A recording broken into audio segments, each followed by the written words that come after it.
Hey, what's going on? It's Stokely from Sosandu Lane. What am I talking about? I ain't talking about nothing. Shh. I think I wanted to say, you're too nice, but I don't mean that when I say you're too nice. Not necessarily. Now, when something I thought came to me the other day, that people, nowadays, we have, people want to discredit stoicism or talk bad about stoicism and whatever the case may be. And stoicism, I think, helped me a lot. If you go back to some of the original recordings, I think I was saved by stoicism. I was also saved by some fundamentalist religion, some Hebrew Christian fundamentalist religion, YouTubers and whatever the case may be. They not that they saved me, but the things that they said encouraged me and helped me to become more stoic and basically adopt a mindset that, listen, this is what Marcus Aurelius says. I'm paraphrasing. When you get up in the morning, don't say I have to do this. Say I get to do this. That's a very optimistic and grateful perspective. And then I got influenced by people talking about gratefulness and practicing gratitude. And then eventually I got into, having a car crash and realizing that, listen, I need to stop thinking negative, talking negative. I need to stop the negative ruminations, and I need to manifest positivity. This word manifest, I've been hearing it, but anyhow, it's becoming more of a thing. So, not dwelling on negative thoughts, not thinking in the past, so on and so forth. But anyhow, people say you're being too nice. Maybe you are. Usually when they mean you're being too nice, they mean you're allowing people to take advantage of you. Like against to the point of even being against your interests. Now, there's people that's also nice as a form of manipulation, right? So there's people that's nice because they're weak, right? Like, I don't want to say myself because I'm afraid of saying, I don't like to say negative things, but a lot of my quote unquote niceness is, well, part of it is my nature, and I don't know any other way to be. But part of it is, some of it being beaten into submission or being put into fear, into submission, or my fear of God, my fear of reprisal, my fear of karma. It's a lot of fear involved in why I am even nice at all. But then, there's also a cutoff point where I stop being kind of nice when I want to selfishly pursue my own interests. And then I become more, I don't know what to call it. I don't want to say, I become selfish, basically. And then I'm not nice anymore. I'm not generous to that point. I'm going to be generous to myself at that point. Just hang on for a second. I need to check in the store if they have something that I want. I want a carrot cake, and they never have it in stock. So I want to see, since I'm over here right now, check if they got the carrot cake, because the guy that owns the store says the supplier is out of stock and he hasn't been able to get it for the past few weeks. So stand by. Hey, so they don't have it. They didn't have it. What I'm looking for is a thing called Nemo's Carrot Cakes. Nemo's Carrot Cakes, they're made in California. And I've been eating them since probably around 2000 and maybe 2001. Just around about 2001. So I really like the carrot cakes. I don't like the other flavors. If you got to connect to Nemo's Carrot Cakes, tell them to call me and give me some free stuff, maybe. Anyhow, so you got people that, like salespeople, like in Queens where I grew up, like on Jamaica Avenue, you be walking around being aesthetically challenged, no game, no gear, getting no female attention. All of a sudden, attractive woman says to you, "Hey, pretty," or "Hey, pretty boy," or some silliness like that, or "Hey, cutie," and you're like, "What?" You're like, "What?" you're automatically, you're thrown aback because you're like, you're this aesthetically challenged, no gear, no game, no swag, and an attractive woman is saying to you, hey, cutie, or something like that. And when you go and when she starts engaging in conversation with you, you realize that she wants to sell you some cologne. So it's not really you, it's just manipulation. It's just being nice. Well, not even, I don't even know if that considered being nice, but whatever. Let's call it being nice, right? So they're just being nice in order to throw you off your square. Fortunately, I never really have any money anyway, so I never really buy their fake cologne. They either have fake Paul Gaultier or whatever his name is, fake Cool Water, Versace blue jeans, what's the other one? Those are really the ones they used to always sell. Paul Gaultier, I think it's called, or yeah, those were the ones that they, these a lot of the, yeah. Fashion has gotten more expensive over the years, but we would just have, just the basic stuff back in the days. So, that's somebody being nice just to manipulate you. And then you got some people that's being nice because they're scared, or because they're afraid, or they want approval, or they want acceptance. In my opinion, that's from a perspective. It's still kind of a manipulation, somewhat, by giving you something. Oh yeah, on Jamaica Avenue too. What they would do is a guy would approach you. They won't say, "Hey, cutie," thank God, but they'll say, "Yo, I got this stolen chain." Or I got a chain and I need some money. I just need to sell it real quick so I can get some money to do whatever, some whatever. You know what I mean? Well, they're not really being nice. They don't really do it from a nice way. They're more saying, oh, I just need some money, and you get greedy and you want to buy it. That's not being nice. The nice one is when when the girl says, "Hey, cutie." That person is just being nice to manipulate you. But then, people can be nice just to want to gain your acceptance or whatever the case may be. You know what I mean? So when people say you're being too nice, they usually mean you're being nice, but you're spiting yourself. You're spiting yourself. You're doing it you're being nice against your own interests. You're not serving your interests.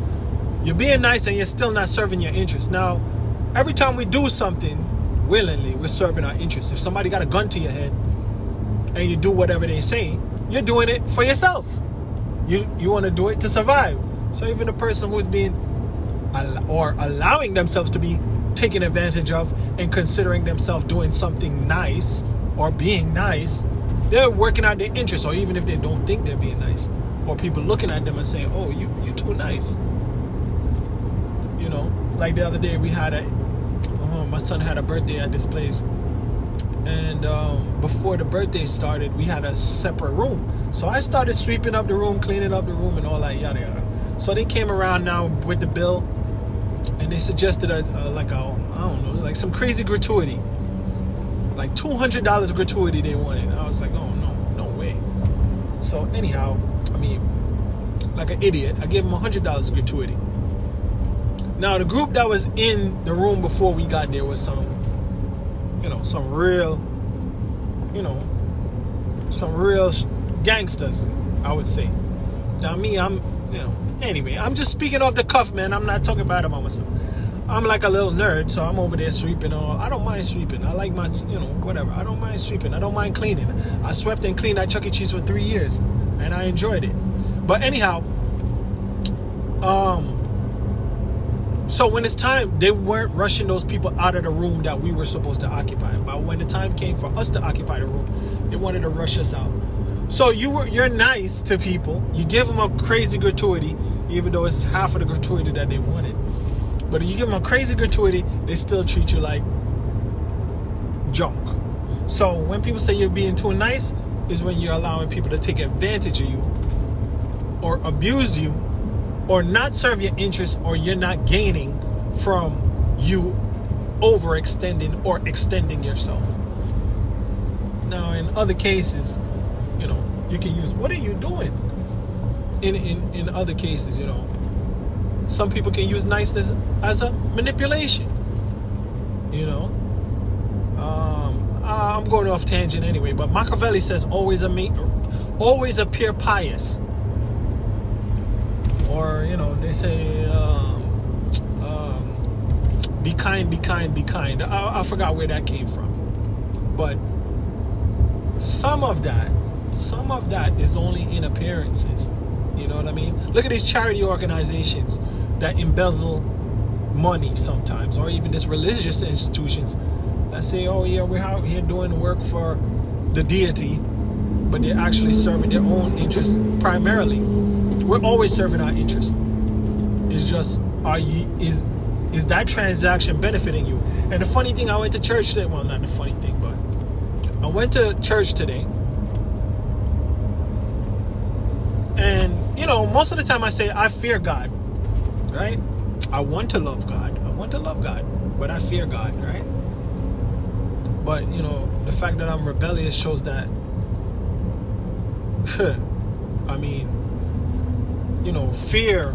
fear after a while, kind of fear, you got kind of callous. But anyhow, I'm all over the place.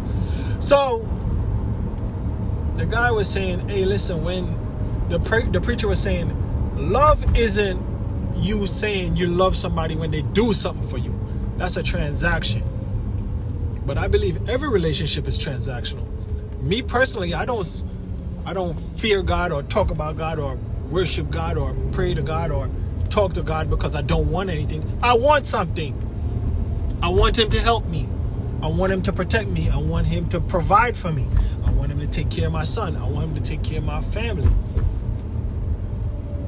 I don't just pray to God for no reason, or I don't just pray to God because I love God. I don't know if I even do that. I don't even know if I feel that way. I know that I fear God and I appreciate what he's done. I appreciate what God does for me, all the good things he does for me. But if he start punishing me, I still give thanks because he still has that fear. He still has my fear. Even if he punishes me, I'm still going to pray to him because he still has the power to inflict things that you can't even imagine. Things that you can't even imagine, or things that you can imagine, or things that you've seen. I remember seeing the crash site of a guy who was on a motorcycle and a truck ran over his head, and his brains were spilled out on the street. Like, most of us don't get the chance to see most of these things. The ambulance and the EMTs and the fire department and the police, they do a great job. The coroner's office, all of these people, the morgue, whatever. These services make us think we're invincible. Turn us into atheists, basically. Listen, when you see somebody's brains on the street, or if you watch one of these documentaries where the prisoners are killing another prisoner and the guards don't do anything and they sit by and just watch them get stabbed with an ice pick in their head while two guys is jumping him. When you see stuff like that, you find religion quicker than you would expect, in my opinion. But thankfully, we have a system here where the first responders, they're like the Morlocks in the movie Time Machine. Whenever something needs to be, whenever something horrible needs to take place, they take care of it. And that's why I kind of have an issue with people saying that they don't want police on the trains, because you are not ready. Well, forgive me, God. I don't believe that I'm ready. I want to be ready. I don't believe that I'm ready to fight with a homeless man that's mentally deranged. I'm not ready to fight with somebody that's on crystal meth. I'm not ready to fight with somebody on heroin. I'm not ready to fight with somebody that's been listening to rap music and now is a gang member and his whole mind is caught up in the matrix. I'm using weird terminology, but you're not ready. I'm not even ready to fight my own family members. And you know who got to deal with that? The police. The police got to come sometimes separate you from your own family members that you're living in the house with. So who's going to do that? Is one of these activists, forgive me, God, because I've been to protests. I've participated in protests, right? And I can understand. But we can't throw out the baby with the bathwater. We can't say, I cut myself with a box cutter, so guess what? We're going to get rid of all box cutters. Well, actually, I use the box. The box cutter can be very useful. You can, box cutters, people, you know what I mean? Like, we don't throw away the whole thing because one thing is broken. Recently, and I mentioned it already. I didn't publish the recording, but recently the police were trying to shoot a guy who had a knife. That's a little excessive. Actually, they hit him with a taser first. The taser didn't work, and then when he came after them with the knife, they started shooting. They ended up shooting one of their own officers and shooting two other innocent people. One of them got shot in the head. One messed up thing about that too is that if that man dies that the police shot, they will pin the crime on the guy who they were shooting at, because they did the same thing to a guy who stuck up a T-Mobile store with a fake gun. The police started shooting so crazy, they shot at each other. They shot each other, and the policeman that died, they pinned the murder on the guy who robbed the store with the fake gun. And he went to jail for murder. Because if a person dies while you're committing a crime, that murder gets tagged to you. Anyhow,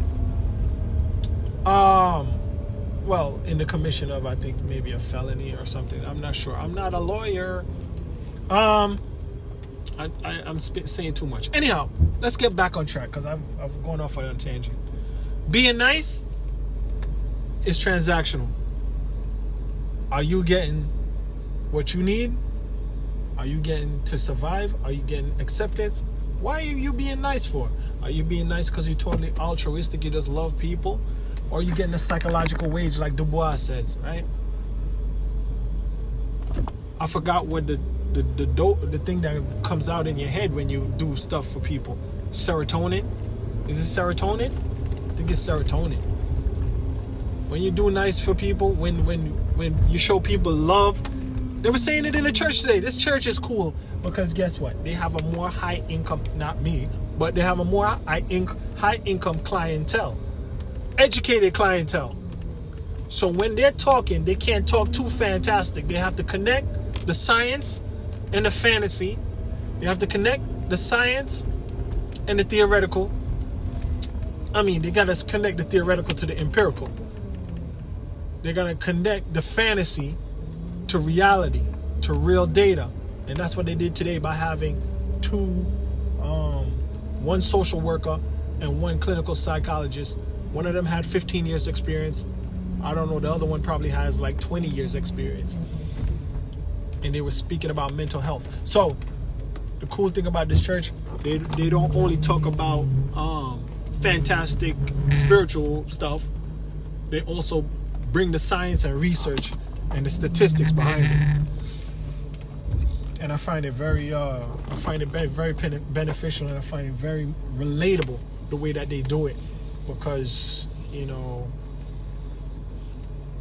if you can make it make sense, people will grasp onto it. You know what I mean? People connect it both together, and the way how they lay it down, you see that the Bible has some scientific benefits in it. Anyhow, but what they were saying is that when you give somebody a compliment, it releases serotonin. You might correct me if I'm wrong. When you give somebody a compliment, it releases serotonin. Makes them relax, it makes them feel good. So when people are being nice, they're just doping you up. They're drugging you up. But what are they doing it for? Is it a real bond? Or are they trying to manipulate you? Like saying, hey cutie. But anyhow, being in New York long enough, you kind of if you're paying attention, you kind of get your antenna go up when somebody gives you a compliment, because you don't know why. It's a it could be a disarming strategy. Anyhow, thanks for listening.